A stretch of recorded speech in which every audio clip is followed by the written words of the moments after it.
काम करने के नेक्स्ट टाइम छुट्टी जब हुआ उस टाइम मैं अपना कमरे जा रहा था, उसी टाइम आंधी तूफान आया।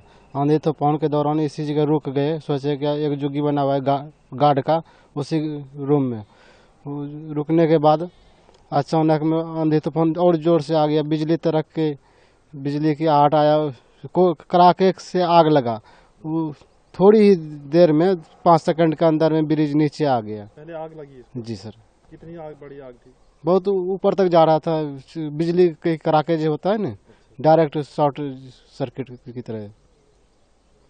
तो कितना डर लगा उस वक्त? हाँ, यहाँ पे लेबर तो उस टाइम सिर्फ ज़्यादा नहीं था, 2 लेबर के बंदे थे और एक गार्ड था। फिर उसी टाइम मैंने फ़ोन किया, फ़ोन करने के बाद मैंने बताया कि ब्रिज गिर गया।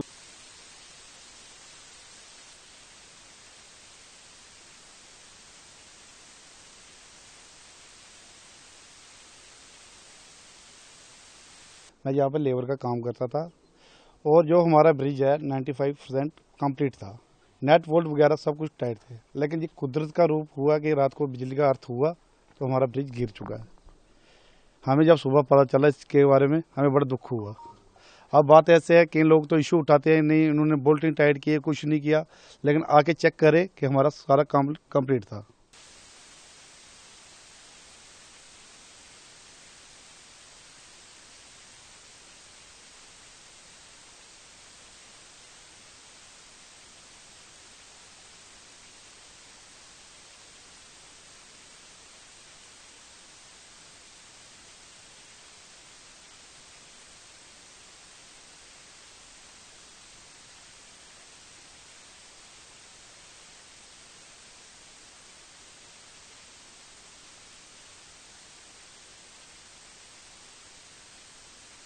मैं यहाँ 2019 से लेकर चौकीदारी कर रहा हूँ। तो कल जब आंधी तूफान मौसम ख़राब हुआ तो उसी टाइम आया। पहला लेबर ये 8 बजे छुट्टी करके जाती थी, 7:30 8। तो कल ये लेबर भी जल्दी छुट्टी करके चली गई। तो उसके बाद में तूफान आया, लड़के घर जा रहे थे, ये भी इधर ही रुक गए। तो मैंने बोला रुको, तूफान को रुकने दो तो फिर जाना। ये भी इधर रुक गए दोनों। तो कुछ 7 बजे जब, तो उस वक्त बिजली ने इतना ज़ोर से कड़की जैसे शॉट पड़ती है, ऐसे चिंगारी निकली पुल में से, तो देखा पुल नीचे गिर गया।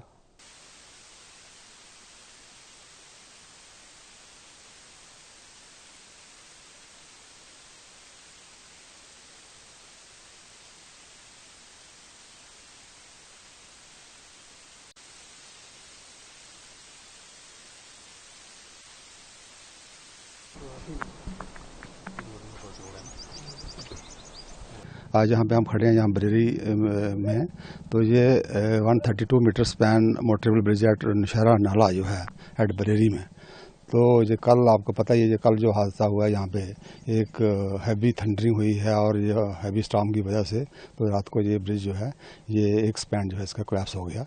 ये 2 स्पैन का बनना था, एक स्पैन जो है हमने वो कंप्लीट कर दिया, इसका दूसरा स्पैन जो है ऑलमोस्ट 95% इसकी लॉन्चिंग जो है कंप्लीट हो गई थी, लेकिन ये कल जो रात को जो थंडरिंग हुई है इसकी वजह से ये कोलैप्स हो गया। ये तो ये वेरी अनफॉर्चुनेट है, ये एक नेचुरल क्लैमिटी है, तो इसकी वजह से ये मतलब ये कोलैप्स हो गया। ये सर कितना लॉस हुआ है, जो इसका स्ट्रक्चर का लॉस हुआ है? लॉस तो ये बहुत बड़ा है, ये बहुत पहले पुराना ये मतलब ब्रिज बन रहा था, ये तकरीबन ये 2014-15 में स्टार्ट हुआ था ये, लेकिन due to shortage of funds की वजह से मतलब ये हम इसको कंप्लीट नहीं कर पाए, और अभी जो है इसको हम ऑलमोस्ट कंप्लीट करने वाले थे, 95% काम इसका हो गया था, लेकिन ये दिस इज़ वेरी अनफॉर्चुनेट।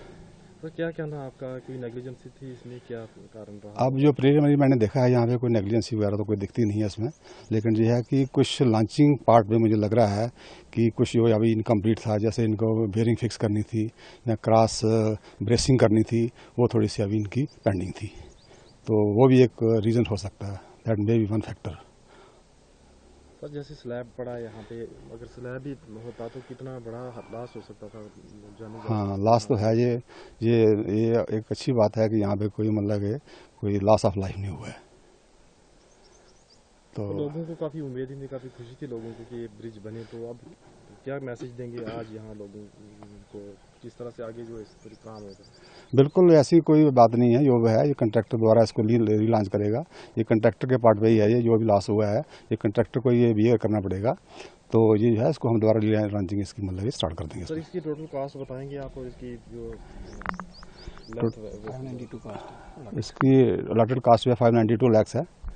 तो अभी इसका जो एक्सपेंडिचर जो है 3 करोड़ तक इसका एक्सपेंडिचर हो गया है। तो मतलब जो गवर्नमेंट एक्सचेकर को कोई लॉस नहीं है इसमें, जो भी है मतलब that has to be beared by the contractor.